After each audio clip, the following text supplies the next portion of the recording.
Hello, I'm Richard Fletcher, and I'm joined by Simon James from the Josephine and Jack Project. Hi, Simon.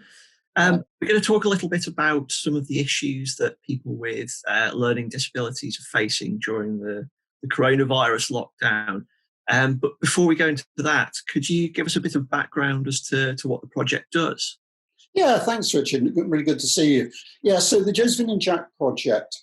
Josephine and Jack are two life-size, anatomically accurate cloth figures. Bear with me on this. And we use them in workshops with adults and with young people who have learning disabilities to talk about a whole range of issues. And that can range from sort of keeping well, keeping healthy, but also some of the more difficult stuff like sex and relationships and dating and fancying people and sexuality and issues like staying safe on or offline. We even do some sort of work on bereavement. And it's a shame that Josephine and Jack aren't with me today. I mean, just to explain that because we're all in lockdown at the moment, Josephine and Jack are out with members of my team all across Tyneside at the moment. So we have really interesting Zooms, which I'll probably talk about a little bit more in a moment.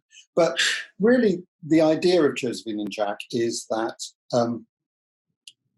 Josephine and Jack are not so much puppets or dolls. We think of them more as sort of characters, really. And they're characters that have a story or a question. So, for example, Jack might fancy this girl or boy, and he wants to know what's the difference between a girlfriend and a friend who's a girl. And so what we can do is Jack can ask that question in one of our groups, and it means that it's Jack's question, and other people who are in the group who might be feeling or wanting to answer that question don't have to feel embarrassed. Because learning disabilities will often, will have exactly the same feelings of embarrassment, shyness, confusion, anger, all of those things as the rest of us do. But sometimes it just takes a little bit more time to help them get the information about that. And that's why Josephine and Jack are so good, because they can sort of be there and they can own the questions. And myself and my colleagues can work with Josephine and Jack and with the group to actually sort of help Jack get the answers. And that means we can try out various things. So we can suggest to Jack that he does that, or we can all think about that, or we can suggest another thing. So it's a way of sort of making an issue or a question a bit separate, really. So that's it in a nutshell. As I say, it's a shame they're not here, but it sounds like you deal with a lot of emotional issues that people might be facing in quite a safe sort of way. But I'm guessing with lockdown, particular emotions and particular issues have come to the fore. What sort of things are people having to deal with in lockdown? Because it is a strange time for everybody, but I'm guessing particularly for people with learning disabilities. Yeah, no, I think you're absolutely right. On one level, the issues facing anybody in lockdown, and as you say, people with learning disabilities, in a curious way, are exactly the same. Because we're all having to stay in our houses, we're all having to remember to wash our hands all the time, all of that sort of stuff. But what also, for people with certain sorts of learning disabilities, it's essentially much more difficult for people to understand what's happening. So people will often be used to particular routines of how their day goes. For example, some people with learning disabilities may be really used to leaving the house at 8:30 in the morning and going off to a day centre for the day, or off to a college or something like that. And so trying to understand that they simply can't go out is something that you need to think about a lot more. And if people are frustrated at not being able to get out and don't understand, then they can often get a lot more frustrated, and sort of anger and tension can build up. I mean, other issues that people face, yet again, are very much like the ones that you or I would. So why can't I see my friends? How do I see my friends? It's not the same talking to my friends on the phone.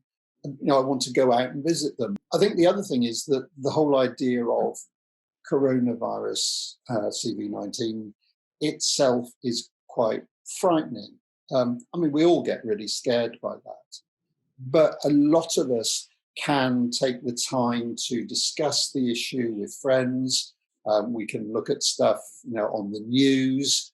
We can look at stuff on Facebook and other social media, although, we're all aware that we have to be a bit careful with some of the stuff that comes through on that sort of social media. But people with learning disabilities, some people with learning disabilities can just simply not understand and just be very, very frightened.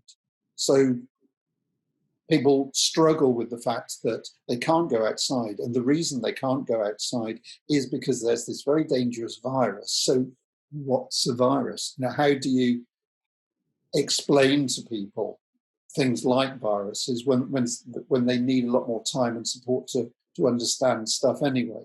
But also, like all of us try to do, to try and make more of the situation that we're in. So what can you do in lockdown? Okay, you can sit and watch endless, stuff on the telly, rechurning stuff, or you can read a book or stuff. But we've all seen online that there are all sorts of really creative things that you can do. And part of what we're trying to do is to talk to people with learning disabilities about some of the creative things they can do, some of the things that they can do to both pass the time, but also make life more interesting for themselves. So that's just a range of the issues, really. I suppose a lot of these things are linked as well, are they? Because if you feel bored, then you might start to feel more lonely. If you feel lonely, you might start to be more aware of your fear around what's going on as well. So I suppose it potentially can become a bit of a spiral, really, with these emotions. Exactly. I think one thing that can sometimes be forgotten when you're thinking about issues for people with learning disabilities is that people with learning disabilities can also suffer with mental health problems as well. It's not just simply that people can feel lonely and stuff. We all feel lonely or frustrated.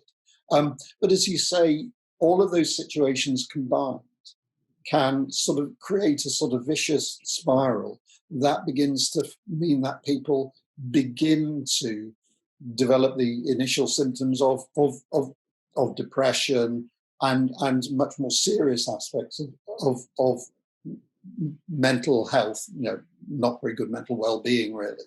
And so it's important that we help people to try and be on top of that, to be aware of things that I think we'd all say about the difference between feeling a bit sad one day and depression. That it's really important to feel that you've got somebody to talk about your feelings to, that there's somebody who's listening, that people will allow you the time and space to do your own thinking, but be there for you. And that there are tools and techniques that we can all use, whether it's just, taking a few short breaths or whatever, that can be done. But you're right, yeah, it's important for all of us, but it's particularly, I think, important for people with learning disabilities to develop an awareness of what's happening for themselves and what they can do about it. Sure. And just touching on something that you mentioned about sometimes perhaps feeling like you need a time out or to be able to find your own space as well. I'm guessing people will be in a lot of different situations and they'll be locked down in different circumstances. Are there also issues around safeguarding as well? Because potentially they're staying away from the risk of the virus, but that might then put them in the way of other dangers or difficulties. Yeah. No, it's a really good point. You're absolutely right, and it's a balance to maintain. We've been doing a lot of thinking, and lots of other organisations have now, and you'll have seen it on the news about issues to do with increases in things like domestic abuse or even, sadly, domestic violence as well. And I think there are two related issues here. One of them is plainly some people with learning disabilities, a very small minority, may be in a potentially abusive situation most of the time. But the fact is that if they're out of the house a lot of the day, for example, out of the day centre, out of college, then opportunities for that to happen are much, much lessened. Now, don't get me wrong, plainly that in any circumstances would be something that we would need to deal with. But I think what I'm saying is that that's much more emphasised when we're in the position that we find ourselves in now. But I think the other one is simply that some people with learning disabilities can be very demanding people. And that's because of the nature of their learning disability, that they need things explaining a lot. They don't necessarily follow the same sort of thought patterns in thinking things through or reacting to circumstances. They may be very noisy. They may have, particular characteristics which, take up a lot of space. And you can easily imagine situations where, a family can normally accommodate that, but partly they can accommodate it because they know that their son or daughter, for example, is going out for a lot of the day, or everybody's out at work. So evenings, for example, can become a particular routine of how the family interacts with each other, so that everybody has their own time and space. If everybody's locked up together, then it just gets more frustrating. And you can easily imagine situations where people sort of just get really sort of, cross. And I'm not saying that necessarily that goes to violence, but, people with learning disabilities will still pick up that dad or mum or their big brother is really angry with them. And they won't necessarily exactly understand why, because in a way they're just behaving in exactly the same way as they usually do with people who are normally supportive. So it's very important that people with learning disabilities are safe within their homes in all the senses of that, both safe from coronavirus, but safe from themselves, and that their families or relations feel safe and supported. So it's a difficult balance, and I don't think any organisations or any of us feel that we've got the answers. But I think what we're wanting to say is that the debate about domestic abuse and domestic violence has many forms. You mentioned about your work as a project to help this, a lot of different emotions that could be going on. I suppose in the past, with Josephine and Jack, a lot of that has been face-to-face contact with people. So I'm guessing you've had to really change your working practice. Yeah. So how have you gone about trying to still get your help across to people? For a while now, we've run a very successful course called High and Low with Jack and Joe. I'm sorry about the title. It started off as one, and it just sort of stuck, really. So, and it's really a course about mental health and well-being for people with learning disabilities. And normally we run it as a 10-week course, and look at what is mental well-being, what does it look like, how can you deal with the feelings of it. And we would have things like guest inputs from somebody who would do a session on exercise or healthy eating or yoga or relaxation or music making. We did one on that. So it was a series of 10-week face-to-face courses, and we ran that very successfully. So what we've now decided to do, with some funding from a number of organisations, is to develop that series as a set of 10 online videos. Some of them will be like this, they'll be recorded Zooms, and some of them will just be filmed in people's homes with Josephine or Jack, and then we'll broadcast them. But the idea is to follow the pattern of that 10-week course, which is really that we want to know what mental health and well-being is. How does lockdown particularly affect that? What are the things we can do about that?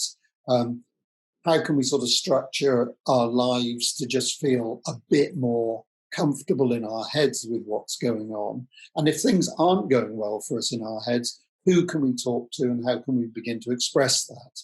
And we're literally working on that series at the moment. And those should be out that series of films should be out very soon at the beginning of May.